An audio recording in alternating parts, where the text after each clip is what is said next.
Hey, I'm Jana, the little sister. And I'm Jeff, her big brother. Welcome to Sibling Rivalry, a podcast about our favorite sport, baseball. This week on Sibling Rivalry Baseball, the stage is set. To be or not to be?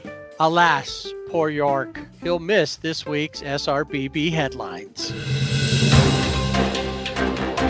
University of Alabama's head football coach Nick Saban has tested positive for COVID-19. No players have tested positive, and the team schedule is not affected. Angels catcher Max Stassi had hip surgery to repair a torn labrum. The injury was discovered through an MRI at the end of the season. Stassi's return is 4 to 6 months, so he may very well miss the beginning of the 2021 season. This is the second straight offseason Stassi has undergone hip surgery. San Diego Padres' Tommy Pham was involved in an altercation outside of a San Diego gentleman's club, which led to him being stabbed.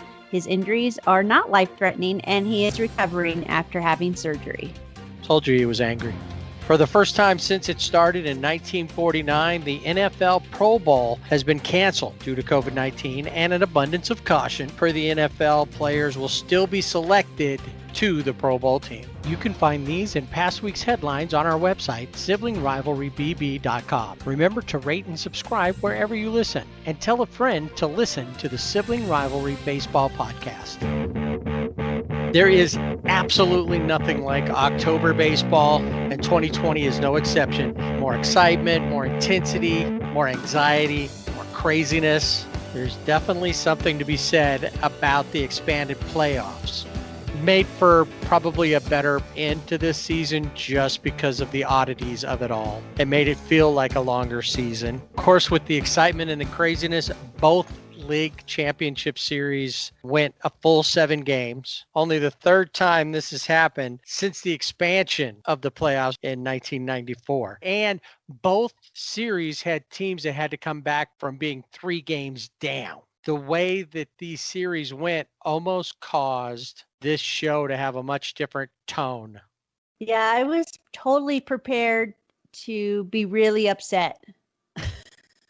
It was going to be disappointment, upset. We were even talking. The question came up that I believe we probably would have spent a lot of time on, that we probably won't spend a lot of time on today, is it better to make the playoffs and get eliminated before the World Series, or to just not make it at all? Obviously, for the players, it's different, but as a fan, is it better if your team doesn't make it? I was feeling that way, and still a little, just depending on what happens. Yeah, I think it's easier for the fan. It's less heartache. Say, yeah, okay, we'll get them next year. Seems a lot easier. And especially with these 2 championship series, both going 7. I know I saw several different things, but to be a Dodgers fan in the postseason, your consumption of Tums goes up, and you really want to have a defibrillator nearby. I saw that, the defibrillators, a lot of people talking about that. Right before the series started, they bought a big bottle of some sort of booze, and they were ready. And they went like, I'm 2 games in, I'm already done with this supersized 55-gallon drum. This championship series could have been a lot worse, because even if the Dodgers don't make it, we're not happy about that. But it could have been exponentially worse, because the Asterix could have gotten in. They also played to a game 7. Yeah. And they came back from a 3-0. I was really thinking when Tampa Bay was up 3-0, and I'm like, they finally got the memo that the Twins didn't get. The A's obviously didn't read. They got it. And the Twins, it wasn't out in time. The series is over before the memo could be distributed. Right. Yeah. Wasn't posted in time. Then I thought the thought of the Asterix actually maybe possibly being in the World Series. Well, obviously they're cheating. That's another part that we would have gone a different direction on, because the conspiracy theories would have flown. And honestly, I believe that if they made it to the World Series, Manfred was involved. Yeah, he helped them. My oldest son, who is a casual, he'll come in usually to something about baseball. Is this game over? But sometimes he gets into it because he knows enough about the teams. And he said, they're totally cheating. Why are they cheating? I'm like, well, they're just standing there. You know, they're cheating. So even everybody knows they're Even still the cheating. casual, The casual fan, teenage boy, yes, who's more is interested. well aware. Right, Yeah, he's more interested in video games and yeah, Bob's Burgers than he is. that's exactly right. But he knows that they're cheating. All right, so let's take a look at the AL series before we get on with the Dodgers and the National Leagues. And a little bit later, we'll talk about the World Series matchups and go from there. 7 full games for the Rays and the Asterix. Some interesting things. And one thing that I've learned by listening to the announcers, even though they'll call out, oh, he's having a bad game or whatever, they'll not look at it and say, oh, this is a bad bullpen or this is a bad this or they don't have anything here. They'll always make the better of it, even when that's not true. Or if they do go bad, they'll say they were really good in the regular season, but the postseason, they always seem to have an issue. There was a lot of bad and just a little bit of good on both sides. There were things to step up and look at, but all of it, when you look down at the numbers and then you think back about the games, it seemed to me like there were more times that both teams were in a position to win and they blew it, had bases loaded and couldn't get anybody in. The bats went dead. It wasn't because the pitcher was just a wizard and was throwing stuff that nobody could hit. So let's start there. Your thoughts? Well, you know me, I'm not a fan of the Asterix. It's hard for me to watch them. And I used to like Dusty Baker, and now he's kind of on my list too of the Asterix. And I was very invested in the NLCS. But looking at the games, the Rays, I think what really helped them win or get to where they are is their defensive plays. I mean, you had Margot falling over the back of into the, I think it's a bullpen or close to it. Yeah, is that the ramp that goes down into the bullpen? Yeah. I think that was pretty incredible. And then infield snags hits that possibly would have been singles or doubles that would have gotten those guys on base. The Rays really came through in those moments. And of course, they have a guy named Randy Rosarina, who I'm trying to figure out was a St. Louis Cardinal, and the Cardinals didn't want him. I mean, they just said, yeah, you go to Tampa Bay. They didn't know. You wonder what was happening there. And he was on their postseason roster. Yeah. But I don't think he got to play. I don't think so either. And it makes you wonder, what was it that they were okay with letting him go to? But that's one of the things about the Rays, too, is other than their pitching staff, Charlie Morton, Blake Snell, Tyler Glasnow, we know G-Man Choi, he was a former Angel, but the rest of the guys, they're not household names. Some of their names are really. What do you mean? Kiermaier is not, it doesn't just roll off the tongue as when you're sitting around the house going, I can't believe that Kiermaier guy. Or Zunino. Yeah, they're not your typical baseball names, that you always hear, but they're here and they're on the big stage. The teams, a lot of time that win or go pretty far, tend to have these no-name guys on them that step up. And then not always do the teams that have the superstars make it. Right. Yeah. I mean, Tampa Bay, I think their payroll is like 28th in the league. And so you got to think, okay, you look at the Yankees, that's number 1 payroll. They didn't make it. and the Rays are there. So you wonder who are GMs are getting calls maybe from some owners saying, hey, what's going on here? Well, I just watched Moneyball the other day, and Yeah. there's a lot of the Rays, of course, they're an Andrew Friedman inspired team. I don't Yes. know how much more of his influence is in there, and a lot of people are having parades for Kevin Cash for being great manager, taking this team of essentially nobodies. You figure they have Blake Snell's really the one name that most people know because he won the Cy Young, had a great year last year. Right.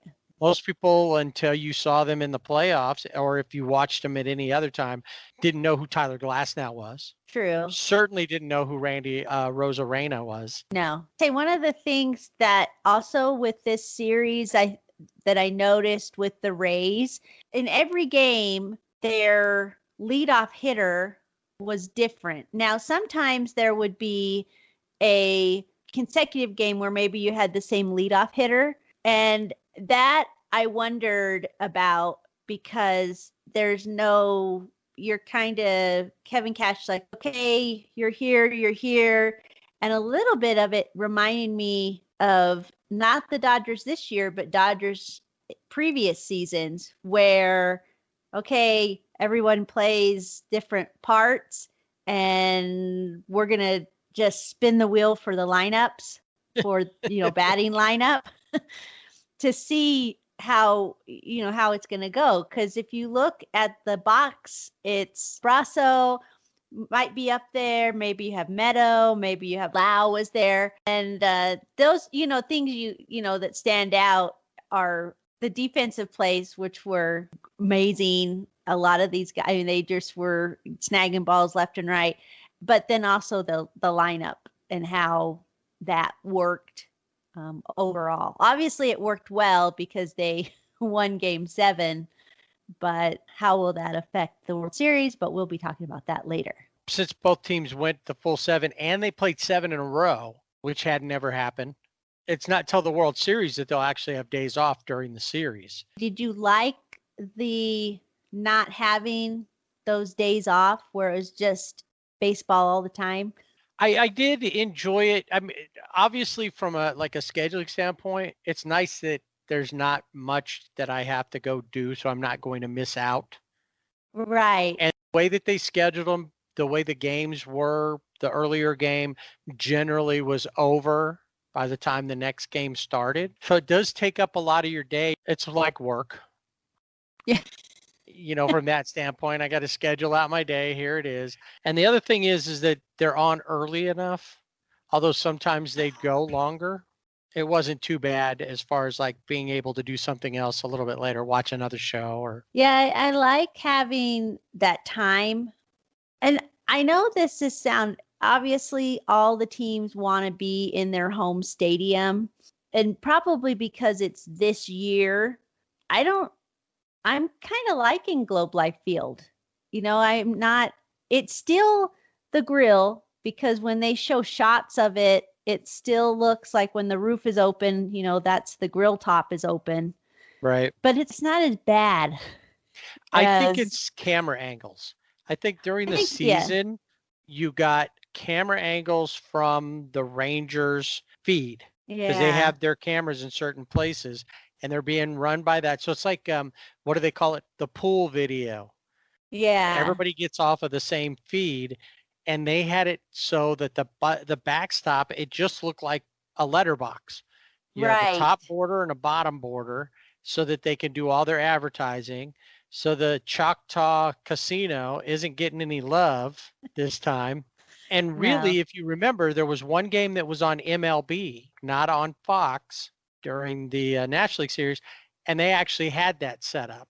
And it drove me up a wall. But Fox was smart enough to change camera angles, and it makes it look different.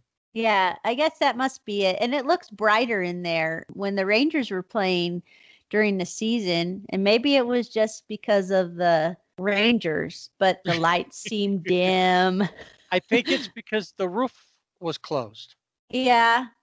I think That's with the roof being open, it's changed the way the light hits. When it's yeah. closed, you just have that one light. When it's open, the reflection of everything, because you've got the dark sky behind it, or a different sky, Yeah. not just the ceiling. I think that was a lot of it. Anyway, we'll get back to that.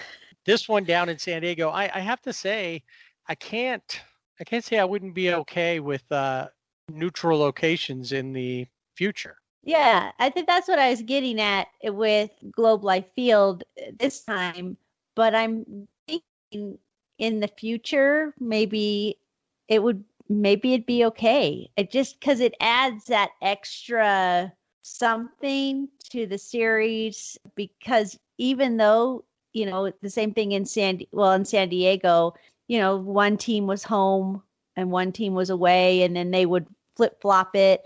It was interesting because depending on the team, sometimes you didn't hear very much background, or crowd or, music and things like that. And as a Dodger fan, you're used to hearing all of that. That's part of the whole experience.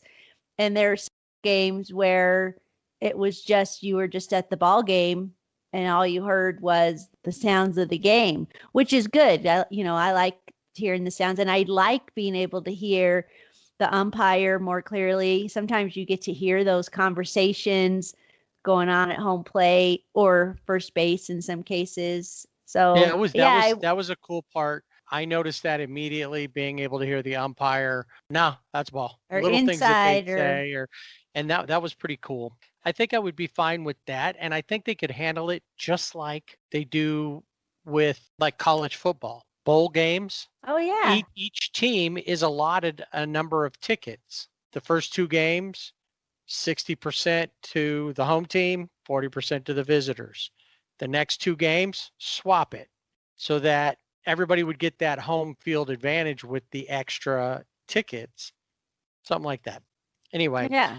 that's definitely something we need to submit to a new commissioner down the road. For now, we'll take a look at this series. As we talked about for the Rays, Randy Arozarena was the MVP of the ALCS, hit 321, 9 hits, 6 runs, 4 home runs. Get this, he hit 7 home runs in the season, and through the playoffs, he has hit 7 home runs. And he's not done yet. Presumably, he could hit more. I'm hoping just maybe one more at the most. He's a rookie, and he just took over in the playoffs, and he's been their driving force. He's Yeah, been their he's big name. really, yeah, and he's been the one that has gotten the guys going. Yeah, he's the fourth rookie and the first rookie position player to be named MVP of a league championship series. I also saw that he has an affinity for cowboy boots, so we'll see how that works out in Texas for Oh, him. he's going to fit right in. Yeah, but yeah, these guys, like I was saying, up and down the lineup, it wasn't, went 7 games, but yeah, there were a lot of times where bases were loaded and they couldn't do anything. They couldn't get a run across. It wasn't, obviously, because it was 7 games, it wasn't lights out, but with Tampa Bay, they're scrappy, and especially with all of their names, they just kind of fit in. They're the guys that are like, where did this guy come from? I mean, some of them, you hear Meadows, Austin Meadows is probably a name, people would know. But overall, they're not a team, especially versus the team they were playing against. Obviously, the Asterix have their own issues, but even these guys who normally they'll say, oh, well, Bregman, October is his time. Well, is it really his time? Because this time he went like 143 batting average, no Yeah. extra base hits, no RBIs. Again, He had 4 hits, struck out 5 times, and scored 0 runs. yeah. Bregman had a bad series. Carlos Correa, who was a key reason they beat the A's, was a key reason they didn't beat the Rays, because he didn't have a very good series. Yeah. You know, he hit 2 home runs. He did have 7 hits, but he struck out 7 times. And when he did get a hit, he acted like he had just won the game. Yeah. The one guy who, and this is kind of funny because from one side of it with the asterisks, you saw this guy and everybody started talking about Altuve having a case of the yips. Your favorite, Sweetie Stevie, Yeah.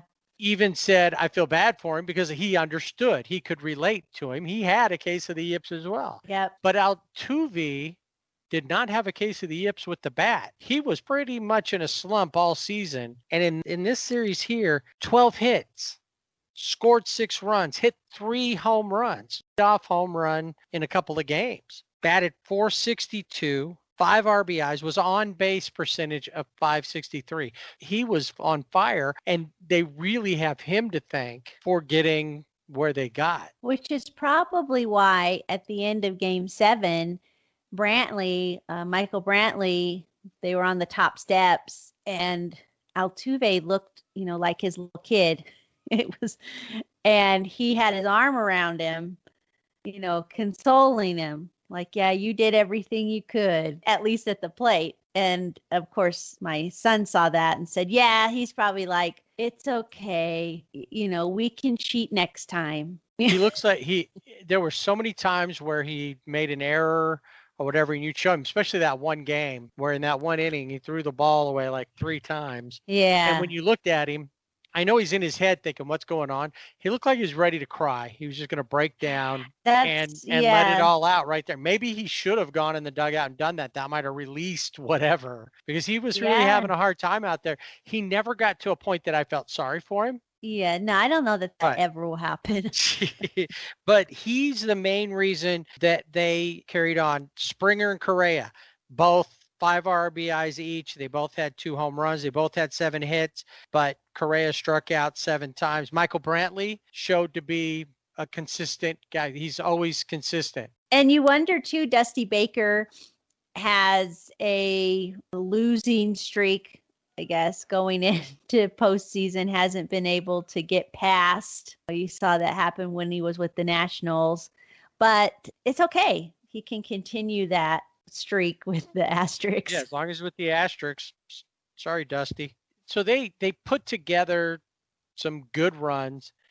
They took advantage of bad pitching at times of the Rays.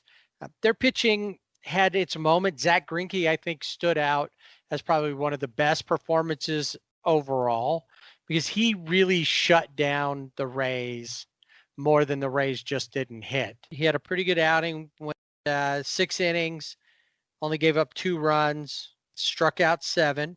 Urquidy pitched pretty well in his second outing. He pitched twice. He came in relief, and then he started a game. He didn't look too bad over 2 games, 7 innings pitched, 3 hits, 2 runs, 6 strikeouts. McCullers lost both the games he pitched. He had his moments. He looked all right. I mean, he did strike out 18 over the 2 games that he pitched, so that's not too bad. Gave up 7 runs. Framber Valdez, I think, is really their ace, especially with no Verlander. Right. I was just going to mention, when you look at their pitching staff, Greinke is going to stand out. And he's pretty consistent. I mean, he's not flashy. He's one of the guys that likes not having fans, doesn't like to be bothered with that whole scene. So he just comes in, does his job, and that's it. But yeah, Verlander's out, and he's out, next season. And you've got all these rookies coming in that, have done a decent job. I mean, they got to the ALCS, but yeah, they don't have anybody that's really, when you look at like a 1, 2, 3, they don't have that. Coming out of the bullpen, Ryan Presley, Brooks Raley. Those were the 2 guys that seemed to be able to shut things down. That's why there was stranded runners in a couple of situations, because they came in, shut it down. Enoli Paradas and then Christian Javier overall were the least effective. Javier did have an inning when he came in and just looked lights out. But overall, that was the thing, the pitching, well, everybody talked about. Now, Houston's bullpen was weaker in all of these series. We found more and more that the most important part of any of these teams was the bullpen. The bullpen figured in mightily in every single game of both series. Yeah, definitely. And that's the one thing coming in too, when we talk about no days off. And, when you have a day off, it gives those guys in the bullpen, some rest. But this time they didn't have any days off. So how does that affect the arms? How do you utilize the guys in the bullpen? That becomes an even bigger issue than who's leading off in the lineup. Tampa Bay, their pitching looked about the same. Charlie Morton was the standout, won both the games that he pitched, gave up no runs with 7 hits, struck out 11. Blake Snell went 2 games, 3.0 ERA. He gave up 3 runs, 9 hits. You look at the numbers, it sounds better than he looked at times. He wasn't the ace that you expected, and he has had problems throughout the playoffs. The other one that it's interesting that gets a lot of praise, he doesn't pitch as great as they talk about him pitching, is Tyler Glasnow. Yeah. Probably of the starters, he had one of the worst outings. He got the L in game 4. Zach Greinke pitched really well. Tyler Glasnow in that game, he did go 6, but he gave up 4 runs on 8 hits, only struck out 5. And you would think he has that Randy Johnson size, but he doesn't have the Randy Johnson attitude. No, I don't think there are very many people who have that attitude. Probably not, but he doesn't. When you see him, he's pitching. He looks like he's good, but I feel like there's a competitive edge missing to him. Yarbrough had a pretty decent game. Ryan did. That he was the winner of game 3. And then they went on that skid 3 in a row. Game 4, it started out like you thought they were going to take it. And then the wheels fell off the bus. Glasnow did not come through like he should have. Out of their bullpen overall wasn't bad. Probably the 2 guys that were least effective were Shane McClanahan and Nick Anderson. Both high ERAs, gave up a lot of runs in a short amount of time, and they just didn't have it. Luckily for us, they came out strong in game 7. The Rays did. Put it to them. Willy Adames, when you look at his numbers, if you just look at the basics, it looks like he just had a so-so series. He batted mid-200s. But then you look at his on-base percentage, he had the highest on-base percentage of any of the Rays at 444 because he walked 9 times. So he was setting the table for somebody else constantly. Great defense. That's the one thing that this team had more than the Asterix ever did was defense. The infield seemed like to be like vacuum cleaners. Anything that came their way, they sucked it up and went. They don't make errors. Didn't matter who was at first base. They dug every ball out. Their catchers didn't let a lot of balls get away from them. They're going to be tough from that standpoint defensively for sure. I'm not sure, and we'll talk more about how things match up in a little bit, how they completely match up for the World Series, how this will all even out for them, and if they have any advantages versus the Dodgers. It's time for Dodger baseball. Great googly moogly. The Dodgers really put Dodger fans through the ringer.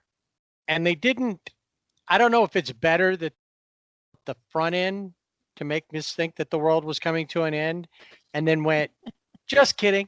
Or if it would have been better if maybe they would have just 1-1, 1, 3, 5, and 7. Yeah. I don't know. It's crazy how this series went and how many times you wanted to turn it off or did turn it off or threw your hat on the ground and jumped up and down on it or cursed out somebody. One guy, though, was not cursing about either team, and that was Dan Rather. Dan Rather, the old newsman, tweeted after the series was over, "Congratulations to the Dodgers.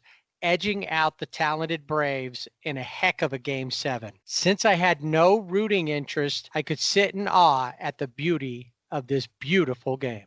That mirrors something, I don't remember if we mentioned it before, but like watching the Braves and the Marlins, watching the Rays and the Yankees. You could sit back and enjoy the game because you didn't have a rooting interest in that game. A lot of the American League games, I wouldn't have had a rooting interest if the Asterix hadn't made it because the Angels weren't there. But I constantly had to be involved to root against the Asterix. Yes, that is important.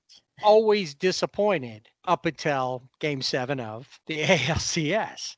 Yes, but now with the NLCS, Rays. and I said this all along, they need to just sweep all the way through so that there's no issues with the pitching staff playing 7 days in a row. Like we talked about before, we learned, especially in this series for both teams, that the bullpen turned out to be far more important than any of the starters. Yes. I think in the first game, when you look at the starters, just thinking of the starters, in that first game, you see and you saw why Max Fried is a Cy Young candidate.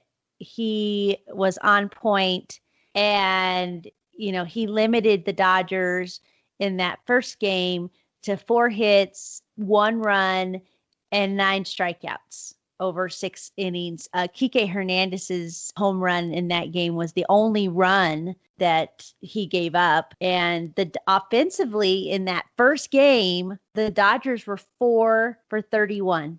And it's like, who are these guys? And who it's not like replaced them. We've been robbed and we were replaced with the pod people. It was Invasion of the Body Snatchers.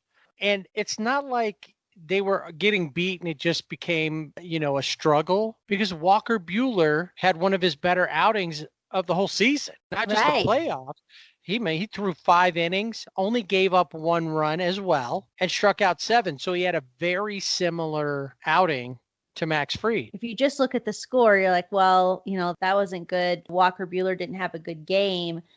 But when you look at the box score, it tells a different story. And unfortunately for Walker Buehler, as you mentioned, it wasn't bad.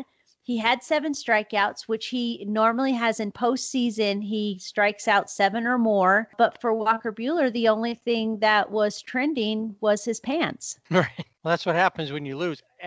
Hey, any pub is good pub. Isn't that what they say? That's true. Well, he didn't really like it because he did get asked about it. I think the person who loved it the most was Trevor Bauer on Twitter. Loved that was trending. Bueller's pants. Bueller's pants. The one question is still, why does Jocelyn look like I should be tossing him a gold piece to go buy a Christmas goose so I can take it to Tiny Tim and family?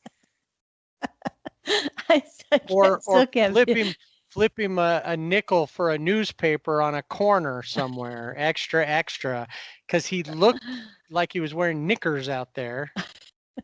Yeah, anyway. Every time they just stand out. But okay, so the Dodgers had some wardrobe issues with this.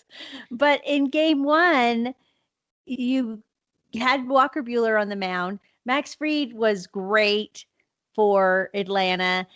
And their bullpen came in and were lights out. But Dodgers bullpen, Blake Trinan gave up 3 hits, 3 runs, and a home run.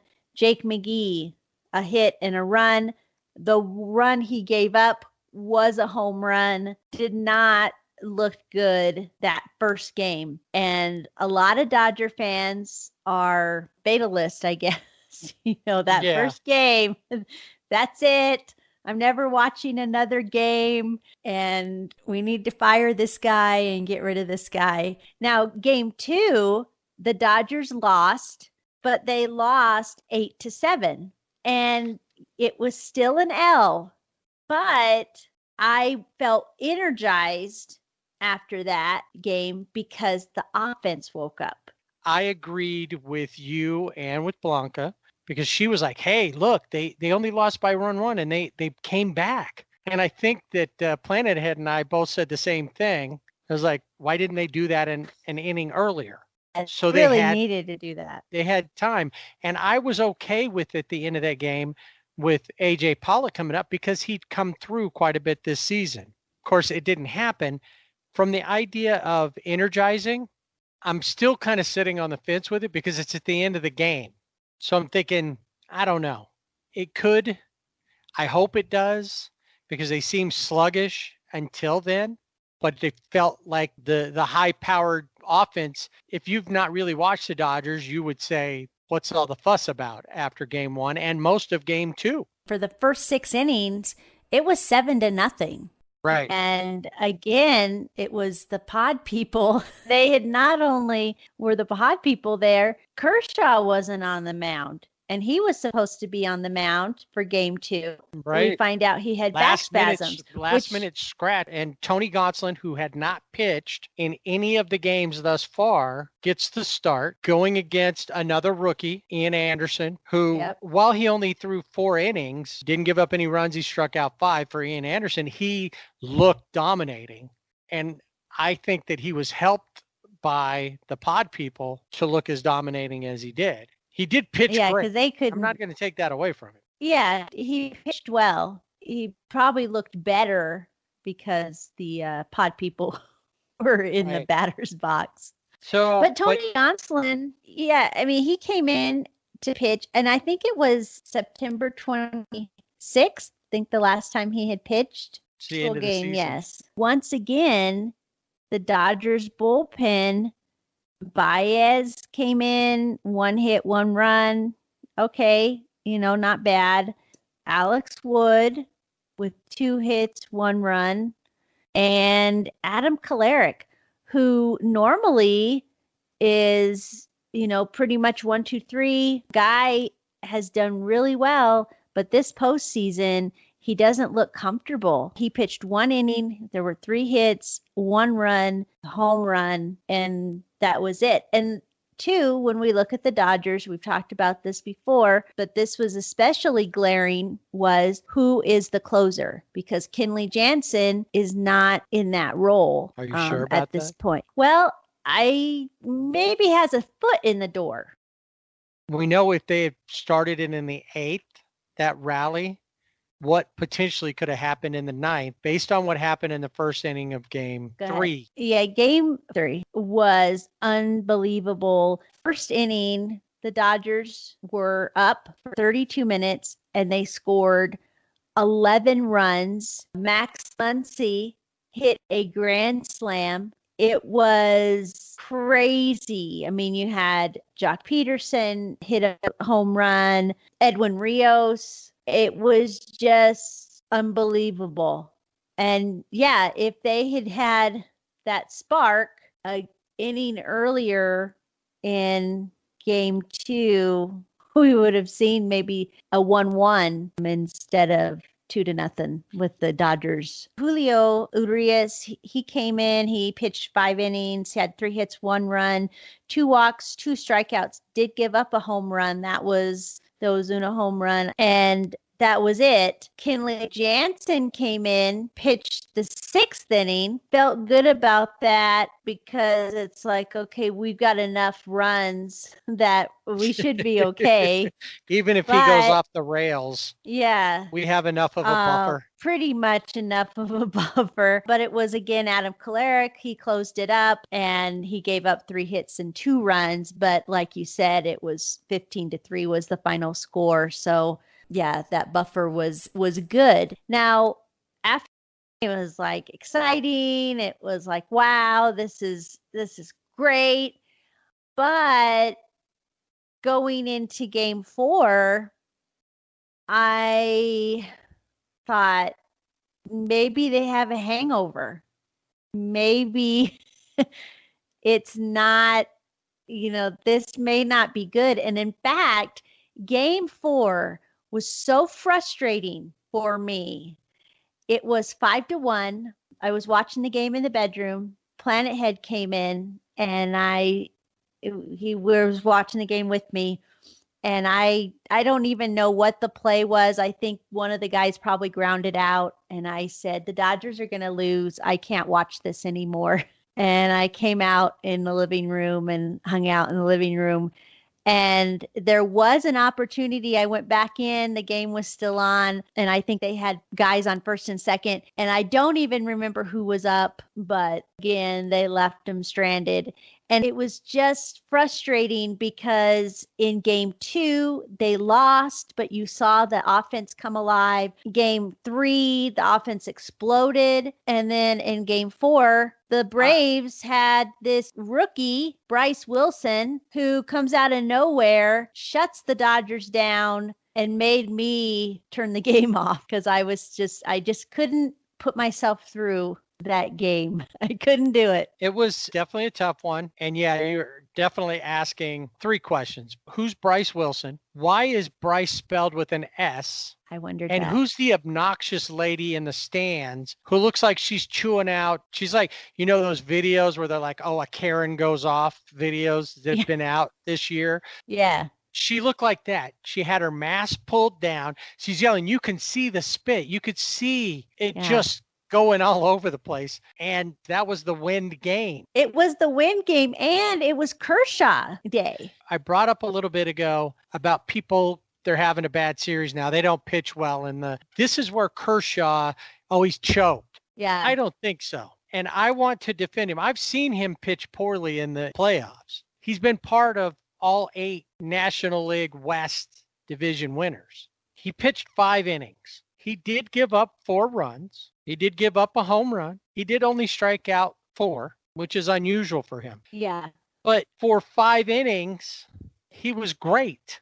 In the 6th inning, first guy up, Ronald Acuna Jr., ends up with a infield single technically and ends up at second because of an error. Then back-to-back doubles.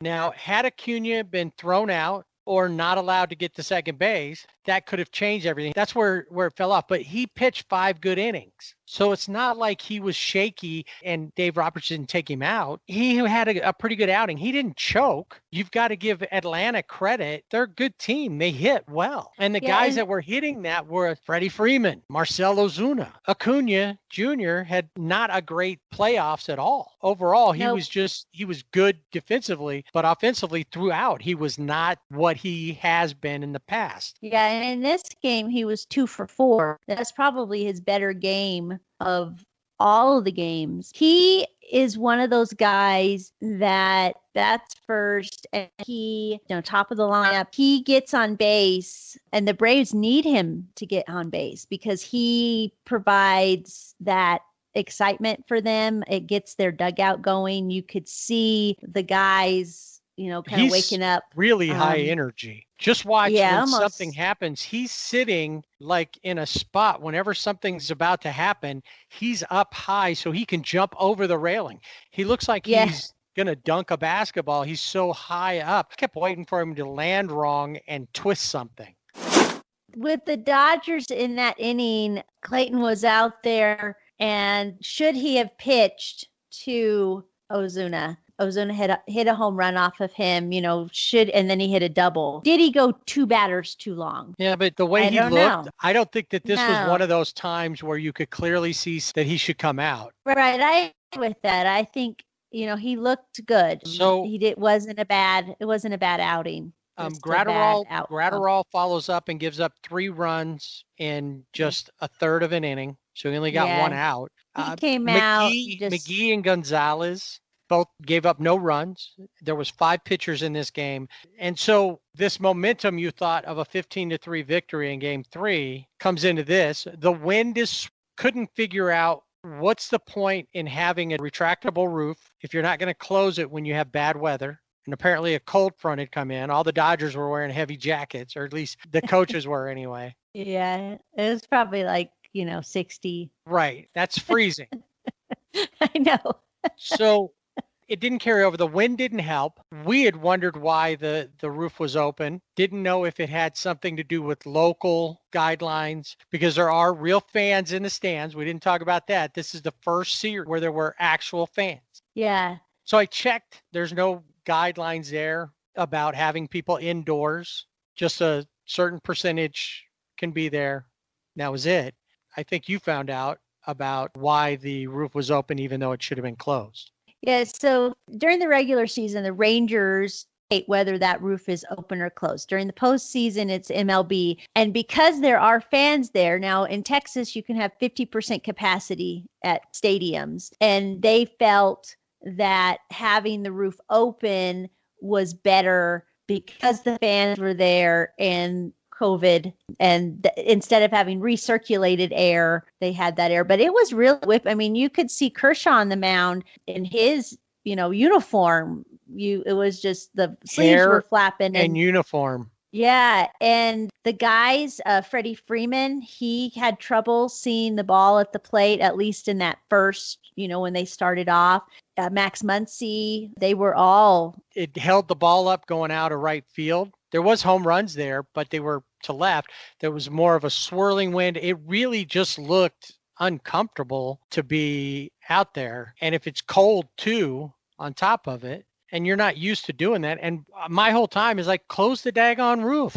Yeah, it takes 10 I think it was to worse 12 minutes. with Bryce Wilson's mom spitting all over the place, that if she, with her mask down, that the wind's blowing all her spittle around, she was a super spreader all by herself right there, potentially.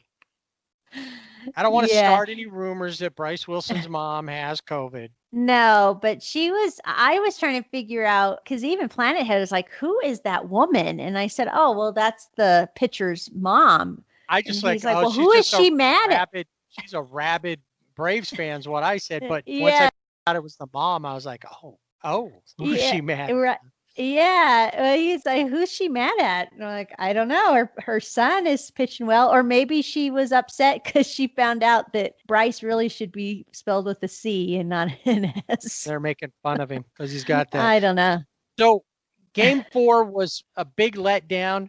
There was a lot of things that happened, but it wasn't a great game per se, unless you're a Braves fan. Braves walk away from that 10-2. And then in game 5, it looked like this was going to continue on. And in fact, for the first part of the game, it was almost, I think a lot of people would resign themselves to the fact that this is probably done. Yeah. AJ Minter, it was a bullpen game. AJ Minter, bullpen, he's a reliever, comes in and looks like Cy Young. He looked like Sandy Koufax. He looked like any great pitcher, Bob Gibson, any of these pitchers that we've talked about in the past. He looked like Shane Bieber this year. Yeah. Regular season Shane Bieber. So he comes in, he starts off the game. He only throws 3 innings, strikes out 7, gives up no runs. Another weird outing management-wise for Dustin May, I think. Dustin gave up 2 runs. Gonzalez gave up a run. They used 7 pitchers, so it was basically a bullpen game for both sides. My favorite moment of this game, though, obviously is when it turned so that it was less of, oh my God, it's over, to wait, we might have a chance. Right. Was when the Dodgers version of Will Smith and the Braves version of Will Smith went against each other, and the Dodgers version won because he hit a home run. Yes. Now, before that, classic, that matchup, of who's going to get the I Am Legend, and it was the Fresh Prince, was Max Muncy getting the walk to get him on base, which then Will Smith he worked the count. He was 0-2. You got to go back to back because Max worked it to get that walk, which was probably the turning point in the game, really. Yeah. And then for Will Smith to do the same and then hit a home run off of Will Smith, which I have to say, Joe Buck and John Smoltz were the announcers for this game. Correct me, but I'm pretty sure that Will Smith, Dodgers Will Smith, his parents were probably surprised when Joe Buck said that Will Smith on the mound was the namesake for Will Smith at the plate. Wow. Yeah, that okay. I thought. I don't Unless he was just trying to so. joke around, like, Okay. Well, yeah, that stuck out to me because I'm like, I whoever don't think so. whoever did the research on that one, you're fired. That Yeah, was wrong. he hit a home run off of his namesake. But So the Dodgers overcome the previous game and take out the Braves 7-3. I do want to mention in this game, and this is something that we'll see again by the Braves that also is a turning point, is in this game, Mookie Betts made a catch that was phenomenal. And Marcell Ozuna was on third base, and he broke too soon, and it was a double play. Basically, with Mookie's catch was an out, and then Marcell Ozuna leaving too soon. The only way Ozuna could beat that, because he does beat the throw in, Yeah, is to have left early. Because if you remember, Mookie's running in on the ball. yeah, He caught Yep. the ball low, came up, and he did have a little bit of a transfer issue. If he hadn't had that, he definitely would have got Ozuna. But it wasn't as close as that sounds. But he had forward momentum. So when he threw the ball, he got there quick.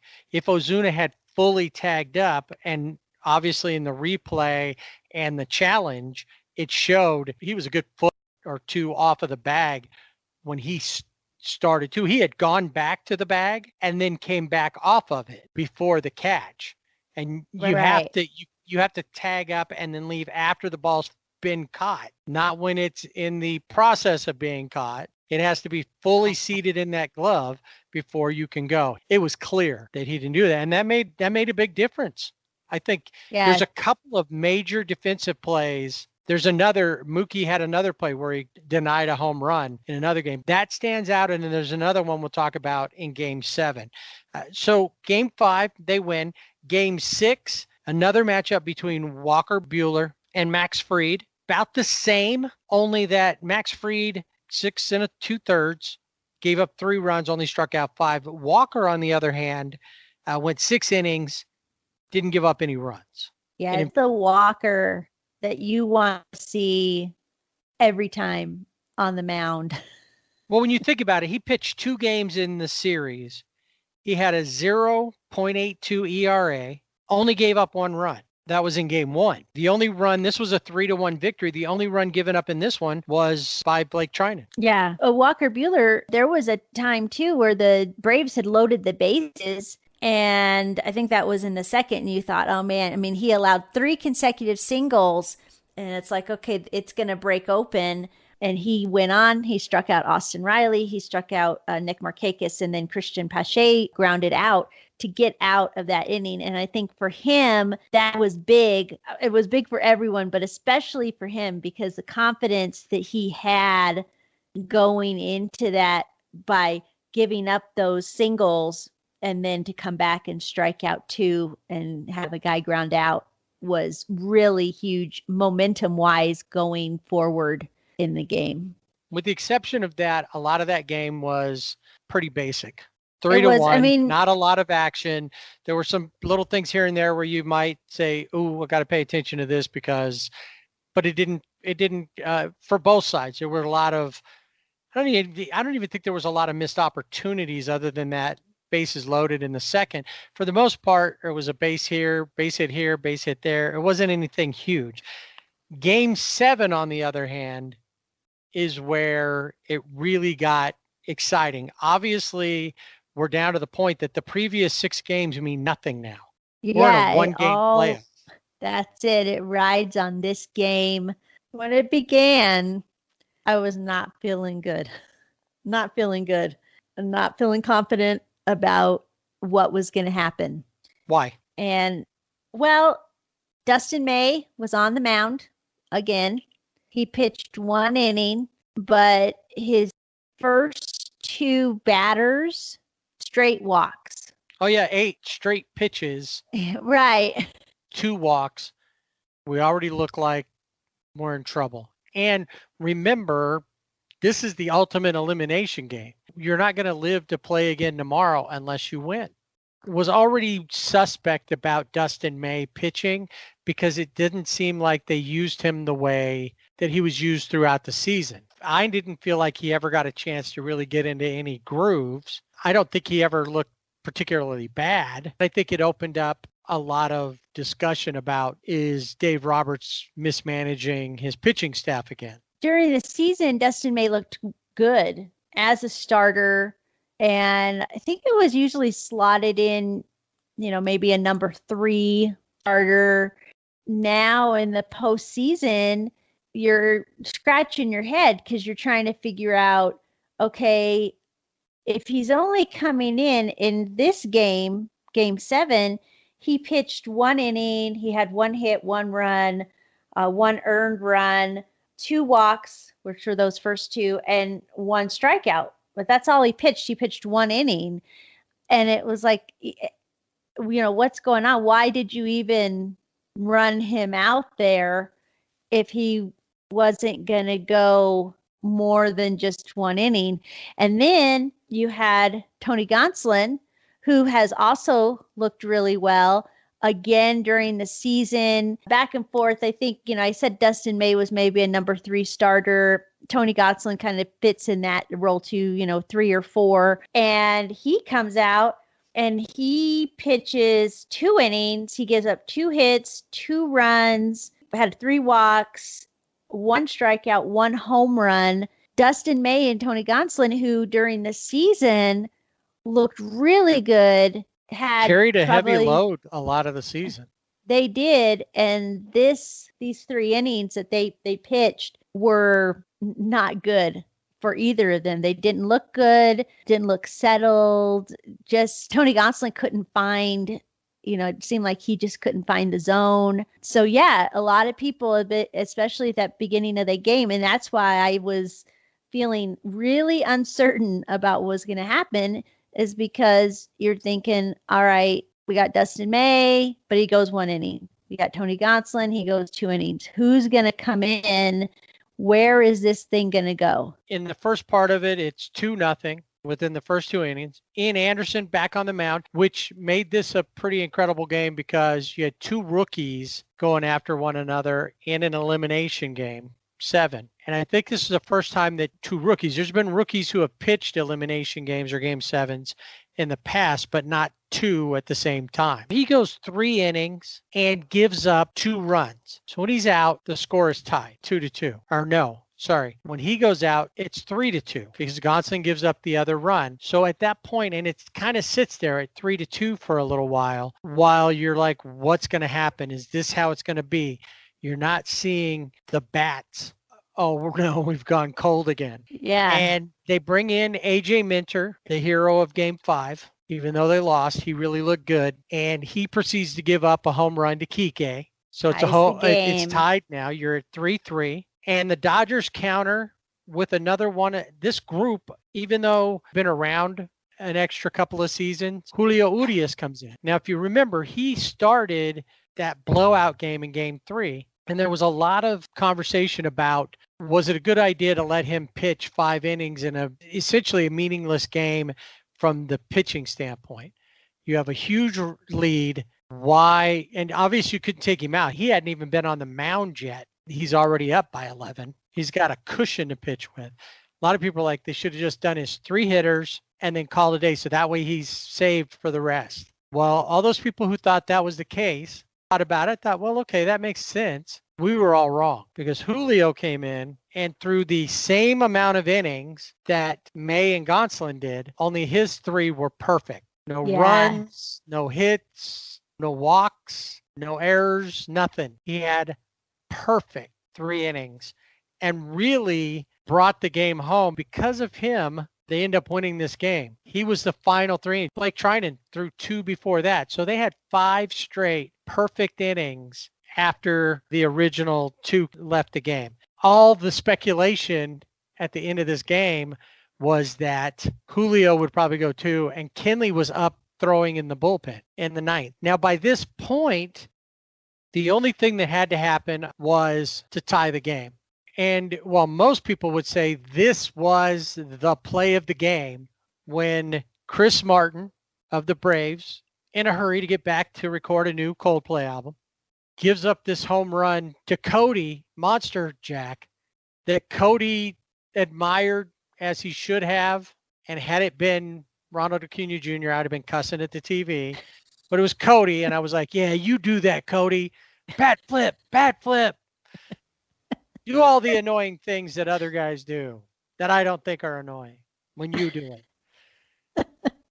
And they get that 4-3 lead, but that's not even the play of the game, because Atlanta was in a position to break this game open, but a pretty good defensive play. Who am I kidding? An awesome defensive play was about to happen. Yeah, so we have Mookie Betts, right field. Fences in our Globe Life Field. One is like 8 feet and the other one's like 6 feet. And Mookie Betts has been phenomenal. He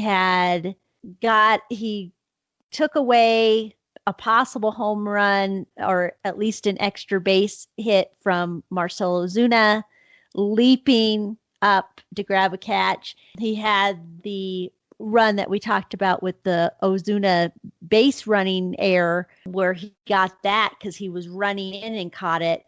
This one was absolutely amazing.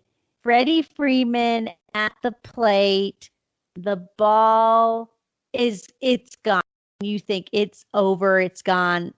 And Mookie Betts brings up his Dodger glove, that blue and white striped glove, and robs Freddie Freeman of a home run. It was amazing. That was an incredible play, but that's not the one I'm talking about.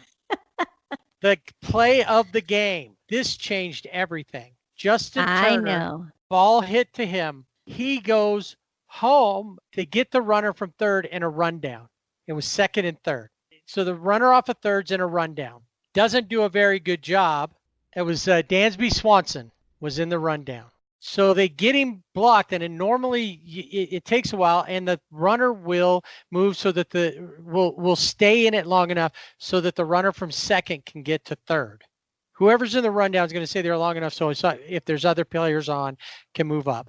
In this case, he made an error in judgment on the ball. Justin Turner stretches out, tags Swanson, spins, throws to third, and the runner coming from second is tagged out. Double play, pretty amazing. And right there, that cut off the legs of the Braves, at least in that inning, trying to score. And it was the most heads-up play, because a lot of times you get one, but you won't get the other one. But Justin not only got him stretched fully out, everybody's putting Superman memes up with him stretched out and a cape on. This was an incredible heads-up play. Mookie saved the game. There's no doubt about that.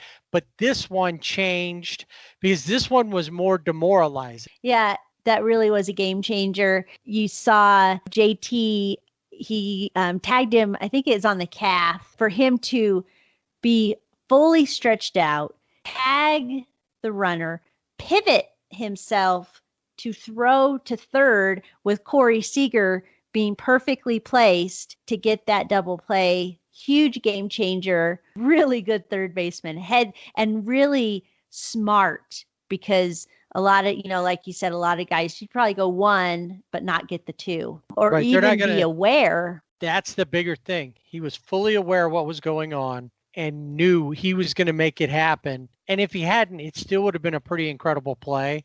But the fact that he did get it there and they got that out made it exponentially. So the Dodgers go on because of this defense. They go on to win this game because of those plays. Mookie's, stopping that home run obviously played a big part, because that changes the complexion of the game then too.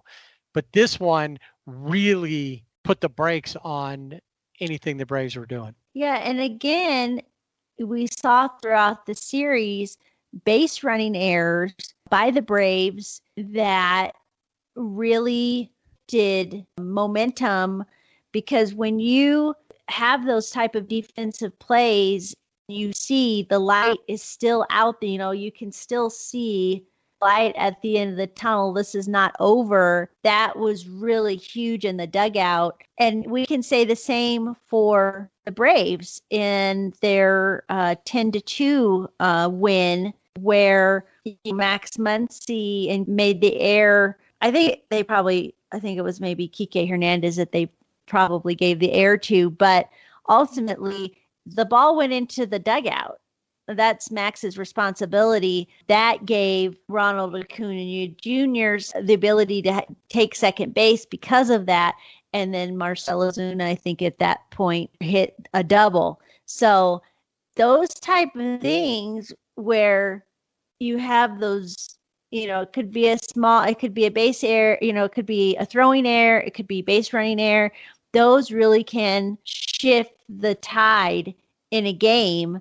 And we saw that especially in this series where things like that happened, and it just made the momentum in the Dodgers dugout get bigger.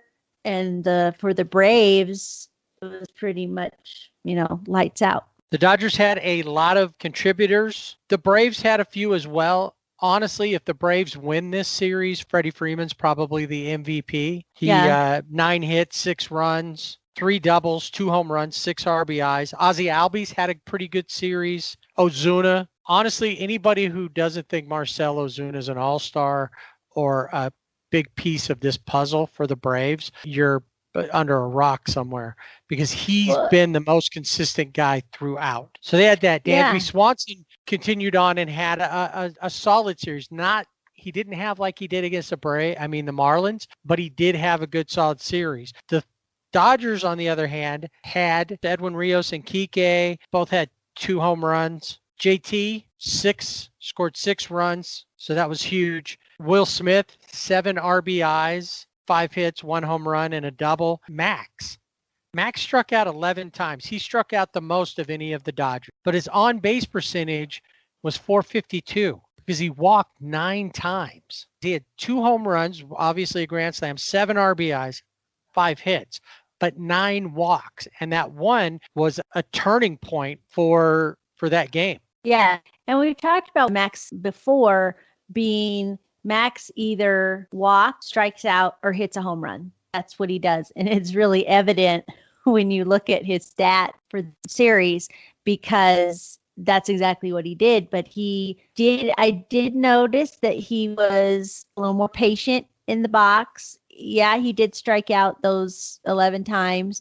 but it was that one walk in particular where he just grinded it out and was able to get on base, which then allowed the classic matchup of Will Smith versus Will Smith. Well, those guys contributed big throughout the series, and obviously Cody's home run won Game 7. There was one guy who contributed the most and got the NLCS MVP, and that'd be Corey Seager. And if you notice, we never really mention Mookie in any of the offensive conversations. Almost everything that we talk about is a great play in right field defensively. It was Corey Seager who led the bunch, like I said, picked up the NLCS MVP, 8 runs, 9 hits, 2 doubles, 5 home runs in this series. Yeah. The only other person that's hitting home runs like him will be playing against him in Randy Arozarena. Yeah. These are the guys. I mean, he hit 310, 11 guys. He was the offensive, everything went through him. He was the conduit this time. Yeah, he really was. We've talked about that before with Mookie. Mookie gets on base, he's the conduit. But this time, Corey Seager took over that role. And you don't ever really see a lot of emotion from Corey Seager. He never really looks sweaty or kind of winded. And he was doing it all. But you did see that emotion pop up when he, there were a couple home runs that he hit that really got the team going. And I think too, the way the dugouts are at Globe Life Field, I mean, they're all of the guys, and you don't always see this, but all of the guys were on that top railing. A lot of times, you see guys in different places, but on both sides, they were all right there. And so when they were making these big plays, that was Mr. Seager. So he was very deserving of the MVP. So the Dodgers are on their way to their third World Series in 4 years. Of course, a lot of people are saying, this is our year. We don't know yet. What we do know is we have a matchup of two top teams in either league, which rarely ever happens. So the World Series is going to be interesting because there's going to be a lot of observations and comparisons. But I think it's going to be huge just because you have two teams that both have similarities that can either pull them down or bring home a world championship.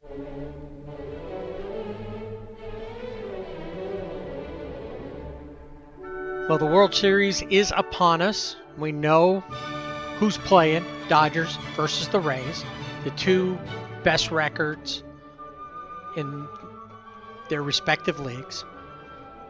We know a lot about each team because we've been talking about them for a couple of weeks, and we just talked about the things that they did.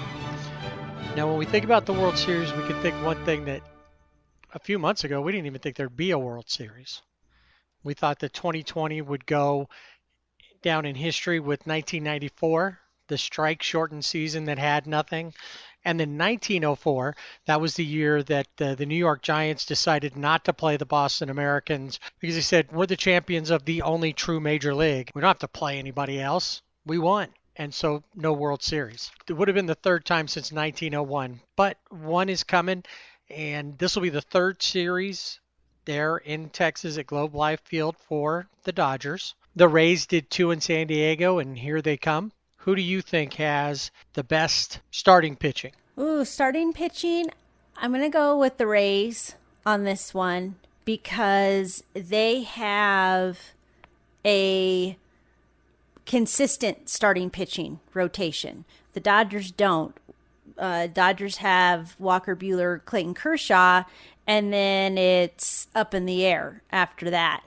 But with the Rays, you have Glasnow, Snell, and Morton, and I'm going to give the edge to the Rays on starting pitching. I think in past seasons I might have gone with the Dodgers, but you're right. There is Kershaw, Buehler, and then 3 bullpen games. Yeah, right. Whereas, and then they have 3 solid starters. A couple of them could be number 1 starters on other teams. Blake Snell, I think, is their ace. So, yeah, I'd go with the pitching with the Rays as well. How do you feel about the bullpens? Ooh, the bullpens, I think I'm going to go with the Dodgers, but it's going to be really close on the bullpens. The Dodgers have veteran guys in the bullpen that have been in these situations before. You think about Joe Kelly, 2018 World Series, Kenley Jansen, who's been doing okay of late. I'm going to give the bullpen to the Dodgers, but it's really close. Yeah, I think it's a toss-up. I think depending on how each side's pitching, that's going to make the difference for that night. Some nights the Dodgers bullpen is lights out, unstoppable, game over. And we saw the Rays have the same type of things with their bullpen. So I think it's a toss-up. I think it's going to be a night-by-night thing. And then finally, offense. Offense, I'm going to go with the Dodgers. I think just from top to bottom, they have really good hitters that are patient in the box. They wait those pitches out. They're not scared to get to an 0-2 count. We've seen that happen with these guys where they'll work the count to their favor, whether it's a walk to bring up, the next guy in line to get something going. So offensively, I'm going to go with the Dodgers. I know the Rays do have guys that can provide power. Like Randy Arozarena has provided a lot of firepower in the championship series against the Astros. And yeah, you had, G-Man Choi hit a home run here, or he seemed to be the one that was the catalyst. And for the Dodgers offensively, just from 1 to 9, the guys are going to get it done. I agree with you there. The Dodgers, it doesn't matter who's coming up. There is the possibility that they can drive in a run, hit a home run, whereas you don't necessarily see that even with the guys that you would expect from the Rays. Arozarena is a rookie that's had to carry this team because other guys haven't picked. They're going to need their standard guys to pick it up and do something. Kiermaier, Brandon Lau, who's had a tough series. Those are guys that are going to have to really, Willie Adames, they're going to have to make some things happen along with G-Man Choi, Yandy Diaz, if they're going to compete. The Dodgers, yeah, they definitely have the better offense. Before we get on and talk about games 1 and 2 of the World Series, it is a day off today. Do you think the home field advantage, in the sense that the Dodgers have been there for 10 games plus during the regular season, will that work in their favor? Or will it be like the Braves, who came in and didn't care that they'd never played there before? Will the Rays have the same feeling when they get there and just run the Dodgers out of town? I think the Dodgers obviously have that edge where they're going to feel more comfortable in the ballpark because they've been there for 3 weeks now. And they know the ballpark, the outfield especially. Guys can hit doubles and triples into those corners, and you really have to know the outfield to be able to play it well. I don't know necessarily that the Dodgers, that they'll come in and think that they're going to just, we've been playing here and we know, because every day the game is different. And it could also possibly, I don't see this happening because I think there's a different mindset on the Dodgers, but there also could be a little bit of complacency too, whereas the Rays are coming in fresh and playing in this new ballpark. Now, the Dodgers did play in the ballpark in the regular season because they played against the Rangers. I'm gonna say no. I don't think that this home field, air quotes around home field, is going to affect the Dodgers going forward. All right, and your feelings, who's going to win it and how many games? I hate this because I am very superstitious. I know, very superstitious writing on the wall. But I'm gonna root for the Dodgers, so I'm gonna go with the Dodgers. And I'm going to go with the Dodgers. I'm going to go with the Dodgers in 5. Okay, Dodgers in 5. You don't think the home field or the familiarity is going to cause the complacency, so we'll see how that works out. I'm going to go with you. I also believe the Dodgers in 5. I think that they know what they got to do. I think maybe they got a little bit of a scare with the Braves. I don't think the Rays, at least not offensively, match up with the Braves, but they'll definitely keep the Dodgers on their toes. 5 games with the Dodgers being victorious. The other cool thing is that no matter who wins, they will be the second team in their city to win a title within the last month and a half. If the Dodgers win, they join the Lakers, who just won the NBA championship. If the Rays win, they'll join the Tampa Bay Lightning, who got the Stanley Cup. So that'll be pretty interesting. And conceivably, LA has 2 football teams. Either one of them could go on a run, ended up in the Super Bowl and win that. Tampa Bay's got Tom Brady and Ron Gronkowski not only playing on the field there, but I believe their cutouts are in the stands there in Arlington. Yeah, I've seen them. Those 2 guys are like, New England was too cold, so they moved to Florida. Game 1, pitting the Dodgers and the Rays. Starters, Kershaw. Clayton was the man for the Dodgers. Tyler Glasnow, or what's his name? Steph. Steph. Starting up for the Rays. It was a pretty exciting game, and it started off, Tyler Glasnow, even though he never had a perfect inning, like a 1-2-3 inning, things didn't get away from him in the early inning. And Kershaw was on top of it. In fact, I believe Kershaw probably could have gone farther into the game. Yeah, I think so too. I mean, Kershaw went 6 innings. He had 2 hits, 1 run, 1 earned run, 1 walk, 8 strikeouts. He did give up a home run to Kiermaier, and that was in the 5th. And the first inning for Kershaw was rough. I didn't say rough. It wasn't sterling, but he got himself out of it. And once he got himself out of that first inning, he was smooth sailing the rest of the way. He looked really good. 4 of the 6 innings that he pitched, he had clean innings, 1, 2, 3 innings. Yep. Yeah, which is really good for him because I'm always rooting for him. He's going to be a Hall of Fame pitcher. He's a Cy Young Award winner. But he's always had that postseason monkey on his back. And this performance threw that monkey off and really showed who Clayton Kershaw is and the pitcher that he is. And yeah, he did. He was awesome. I will say with Tyler Glasnow, when he started pitching and with the guys, the Dodgers offense, I thought, man, this is going to be tough. This is going to be a pitcher's duel.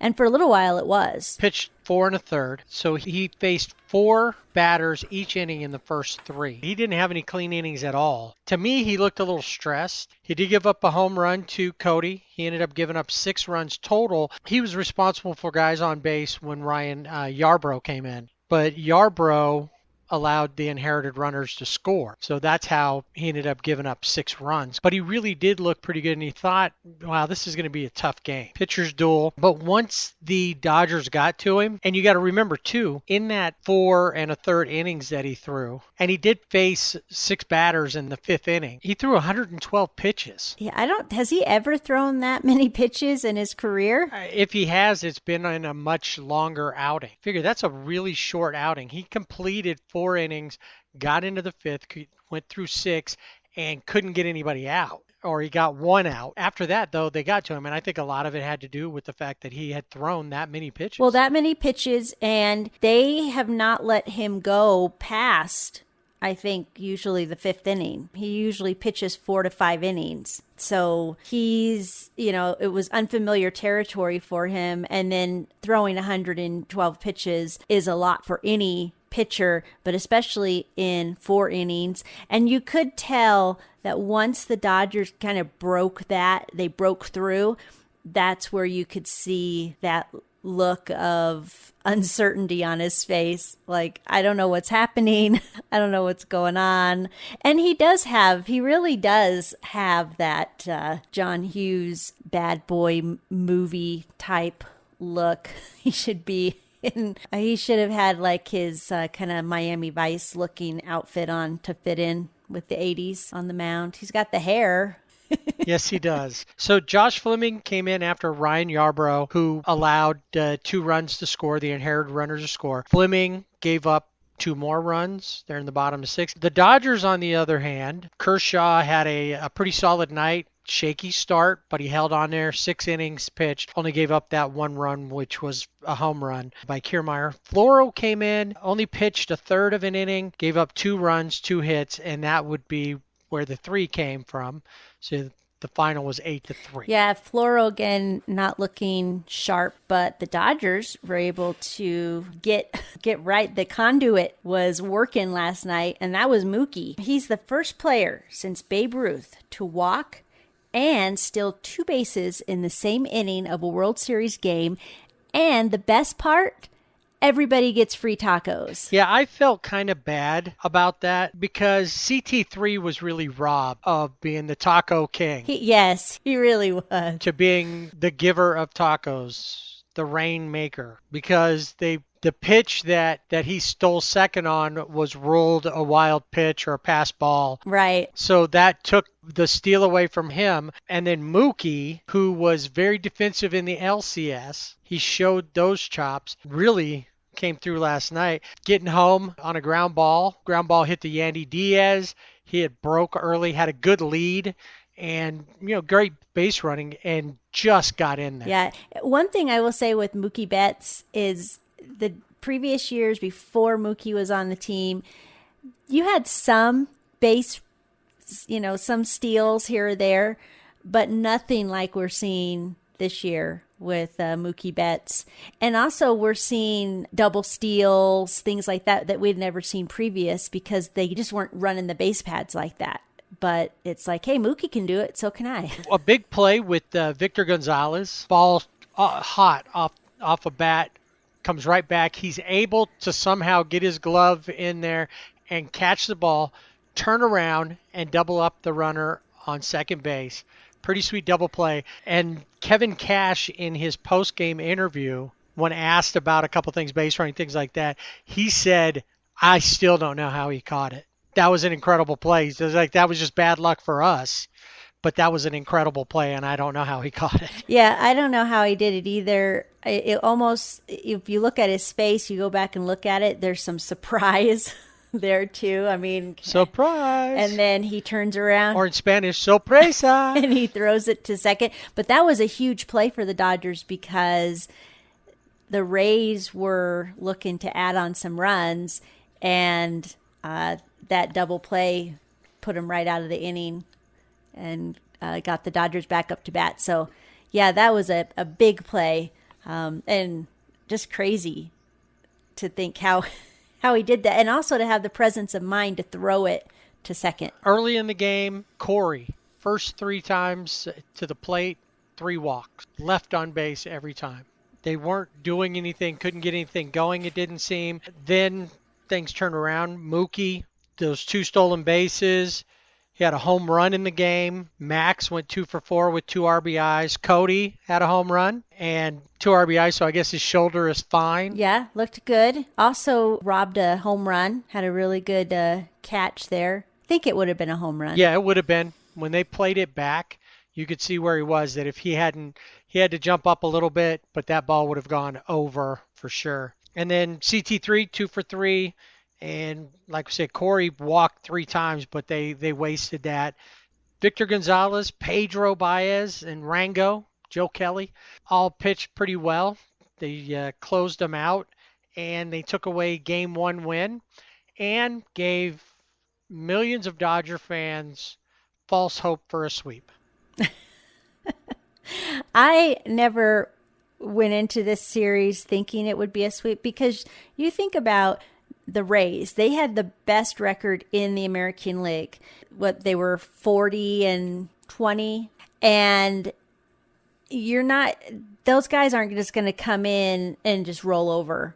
It's not going to be, the Dodgers are going to have to work for their wins. And even in Game 1, there were times where it's like they could have totally lost it on, because of one hit or getting the guys on base, but things happened, like Victor Gonzalez, that double play, which really, I think, saved that inning because they had 1 out, and it was really looking like the Rays were going to tack on some runs. It did, and luckily, that's when you knew at a couple points where things turned, that line drive back to Victor Gonzalez that turned into a double play. Things like that, when those things are happening, you kind of know that you're probably going to make it through that game okay because they're falling your way. So let's go to Wednesday night, Game 2 of the series.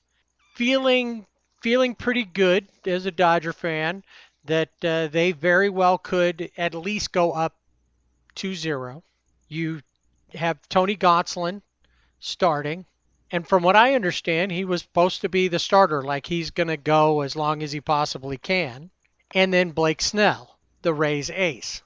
For the Dodgers, that didn't completely work out the way it was supposed to. For the Rays, it worked out exactly the way they wanted it to work out. Yeah. I felt bad for Tony Gonsolin.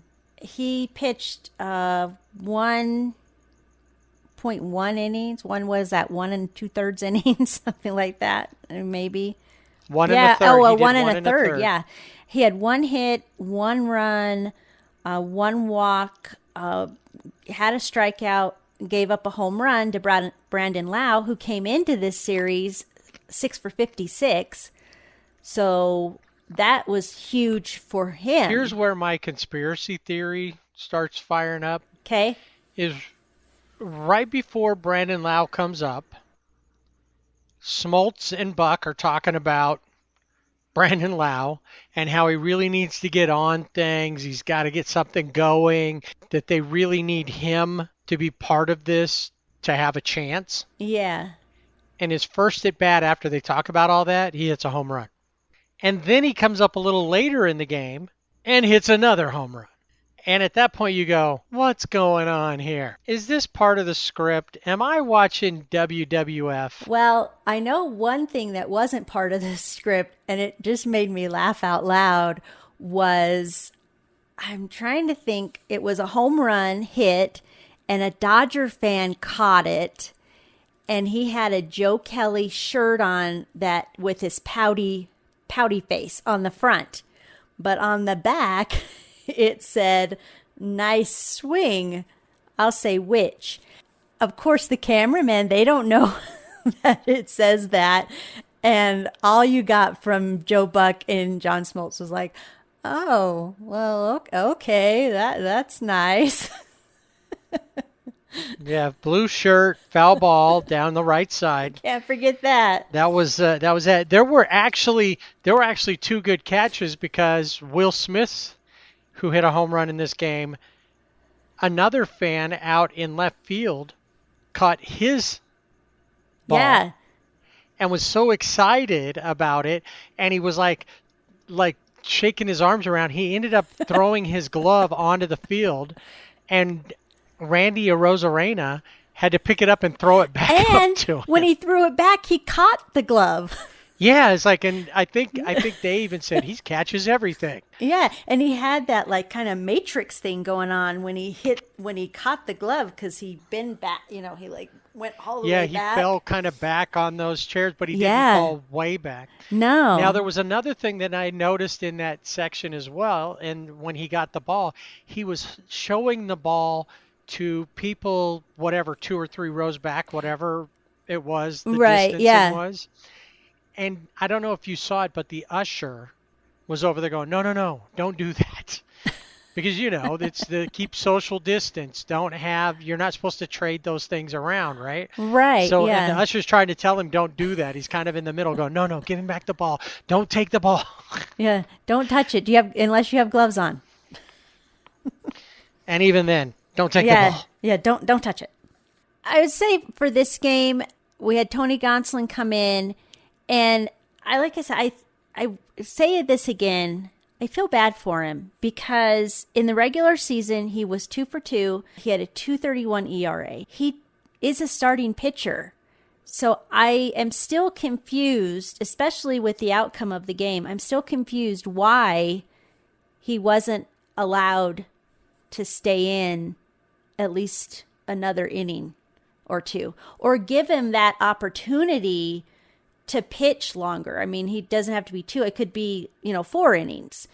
It's confusing to me because, like I said, he's a starting pitcher. He's been a good pitcher for the Dodgers, but you can see in this postseason that they haven't used him. I don't think they've used him properly. He pitched in game 2 against the Braves. He went 4 and a third innings there, 7 strikeouts, gave up a home run, 3 hits, 5 runs there. And then in game 7, he pitched 2 innings. He had 2 hits, 2 runs, gave up a home run. And in this game, we talked about already his 1 1/3 innings. He's got a 6.75 ERA just in this short start. And you could see him in the dugout just talking to himself like, what happened? What went wrong? What am I doing? And I think that's a little bit demoralizing for him as a player. I agree that there's been a lot of mismanagement with Gonsolin and with Dustin May. Yes. Who did end up in this game. Dylan Floro came in to relieve Gonsolin. Victor Gonzalez came in. And really, if you look at it, if the bullpen had locked down, there's a chance that the Dodgers at least are tied at the end of the game Yep. going into innings, or they could have won. But Dustin May, another one who seems to be out of sorts. He's not being used as he had been. He started a lot of games throughout the playoffs. He has been used out of the bullpen more, or like a opener versus a starter. So it's been strange with that. Joe Kelly came in. Gonsolin gave up a run. Floro did not. Gonzalez gave up a run. Then Dustin May gave up 3 runs, including one of those was a home run. And then Joe Kelly gave up a run. Alex Wood and Jake McGee did not give up any runs. Yeah, Alex Wood looked pretty good tonight. There were a couple of little hiccups, but he, pitched 2 innings. He had 2 hits, but no runs and 2 strikeouts. So he looked good. But with Dustin May, yeah, again, you look regular season, he was 3-1 during the regular season with a 2.57 ERA. And again, it's like, okay, if you're going to say, whether it's Gonsolin or May, if you tell these guys you're going to start, let them start. Don't pull them after an inning or bring them in when they're not. I mean, these guys are going to do whatever they have to do because they're team players. But definitely big questions on why Tony Gonsolin and Dustin May are being used the way they are. It makes it feel like the successes that Dave Roberts has had have been more dumb luck than actual smart moves. So that's going to be an interesting thing. Obviously, Game 3, which will be Friday night. So tomorrow night, we'll have Walker Buehler, and it looks like Charlie Morton is going to go for the Rays. Yeah, that was kind of a question mark. But again, we talked about earlier, advantage as far as starting pitching. You have, Glasnow, Snell, Morton. Those are their 3 guys, and that's who we're going to see on Friday night. And Charlie Morton, he pitched quite a bit in the ALCS. It looked good in those games. So, but yeah, like we talked about a little earlier in the show, Yeah. How good he looked, that he was definitely the guy. From the Dodger standpoint, wherever Andrew Friedman is, they keep showing him. He's got to be going through his head going, why didn't I re-sign Hyun-Jin Ryu or keep Kenta or even re-sign Rich Hill? Because right now it's because David Price isn't there. And who's to say David Price would have even been having a great series? But they don't have that solid. They have 2 starters and bullpen. Yeah, really, that's what you have. And yeah, I was going to bring up David Price because, we don't know if he had opted in, we don't know what kind of season he would have had. But you would have had that 3rd starter. And I think he was on one of the radio stations in LA, probably 570, which is a Dodger station. And he said one of the reasons he didn't opt in was because of these young pitchers. And I'm thinking, okay, maybe at the time, because he said, well, I watched him in spring training and maybe he was feeling a little bit old. I don't know. But now we have 2 starters and a bullpen, and we just don't know who's going to be where. And what the outcome's going to be. It's definitely going to put more stress on the offense. Yes. Which they can handle it. But once again, tonight, they were quiet too long. Yeah. And they never got it going enough. Yeah, they weren't as consistent. Who knows what's going to happen tomorrow, but they're going to be actually facing another good pitcher tomorrow. Yeah, I mean, most of them, I think, have faced Charlie Morton, but I don't know that matters because it's been a while. They haven't seen him. And so one of the things about last night's game is Mookie Betts 0 for 3. When Mookie gets on base, doesn't happen all the time, but probably the majority of the time, when he gets on base, he gets things started for the team. Corey Seager hit a home run. CT3, Chris Taylor hit a home run. But Mookie, he was quiet. Struck out. Will Smith struck out twice. I mean, he hit a home run, but he struck out twice. And you don't see that. But he contributed more than Mookie did. Yeah, exactly. And they just weren't offensively from game 1 to game 2, stark difference in what was happening. I mean, they had the long ball play going, but that wasn't enough. They needed small ball too.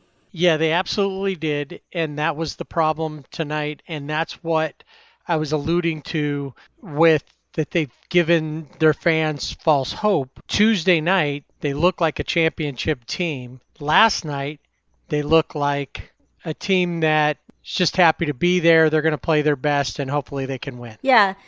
And, I mean, going back, you look at Blake Snell, 4 2/3 innings. He had 9 strikeouts. He did give up the home run to Chris Taylor. And then Castillo came in, Diego Castillo. He faced one batter, and that was Chris Taylor, and he struck him out. Right. He closed out the game. They just weren't able to get past the pitching. The Rays pitching was better tonight because of Blake Snell's start. Yeah, I think that has a lot to do with it. And again, with Brandon Lau, with his home run in the first inning, you get that first run. And I mentioned it earlier. You get that first run. It doesn't mean you're going to go on to win the game, but it gives the team momentum from the very beginning when you get on the board first. And obviously Brandon Lau, along with the help of Joe Buck and John Smoltz, helped the Rays tonight get on the board. All right, so we're tied up in the series 1-1. Everything fires back up on Friday night. Not sure why I really wish they would have done the 7 straight games. When we were talking about what we thought about that, you had said, well, there is a debate on Thursday. And I thought, yeah, I forgot about that. But then I realized nobody's going to watch the debate. No. They're going to be watching Thursday night football. That's true. I was thinking the same thing. And this is probably because we've seen 2 games now. And I thought, yeah, they just need to play through. But for the Dodgers, for the bullpen, this day off is going to be good. I think it's going to be good. Yeah, they need it. And that'll do it for this week's Sibling Rivalry Baseball podcast. Remember, you can find us on our website, siblingrivalrybb.com, and on Facebook and Instagram at Sibling Rivalry BB. We're also on Twitter at Sibling Rivalry BB without the A. Email us, show@siblingrivalrybb.com. We'd love to hear what you think, so subscribe and rate us wherever you listen to our podcast. Next week on Sibling Rivalry Baseball, one team will hoist the World Series trophy. Or they'll raise the COVID-19 hunk of metal. Yeah!